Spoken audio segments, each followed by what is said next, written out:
And if there's one message that I want to leave with you today, based on my experience, and you'll see that in a moment, is that there is no question that there will be a challenge to the coming administration in the arena of infectious diseases, both chronic infectious diseases in the sense of already ongoing disease, and we have certainly a large burden of that, but also there will be a surprise outbreak. And we know what's next. We're going to have another major coronavirus pandemic before the end of this decade, before 2030.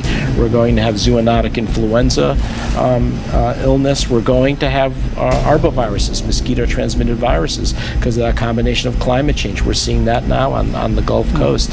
So, put your tray tables in the upright position and your seats forward and your seatbelts on, because this is unfortunately a new wave of pandemics is going to be upon us because of that combination of 21st century forces of climate change and urbanization and human migrations. Here's what we need. We need to have that recognition that COVID-19 unfortunately could be just a warm-up act, that there are far worse pandemics that could be upon us. So now's our time to be building capacity to fight it, ramping up our ability to make vaccines, enabling the virologists to do the surveillance. But unfortunately, what you're starting to see now is this revisionist history that wants to blame the virologists for creating the pandemic. So instead of containing the viruses, we're containing the virologists, and that's going to have tragic consequences. What we're alleging is that gain-of-function research was going on in that lab, and NIH funded it. That is not... get away from it.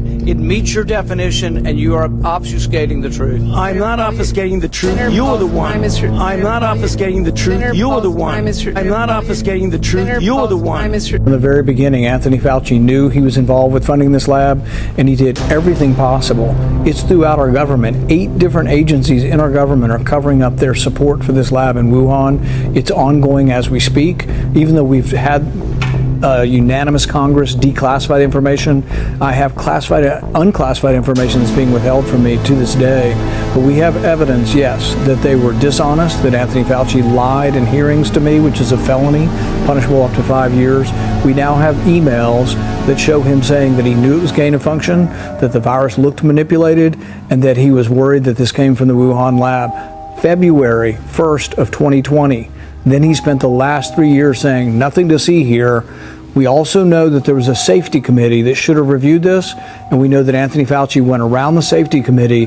The safety committee set up in place to make sure this wouldn't happen, never saw the Wuhan funding because Anthony Fauci allowed the funding to go around the safety committee. This is a bombshell revelation, and this will eventually bring down Anthony Fauci.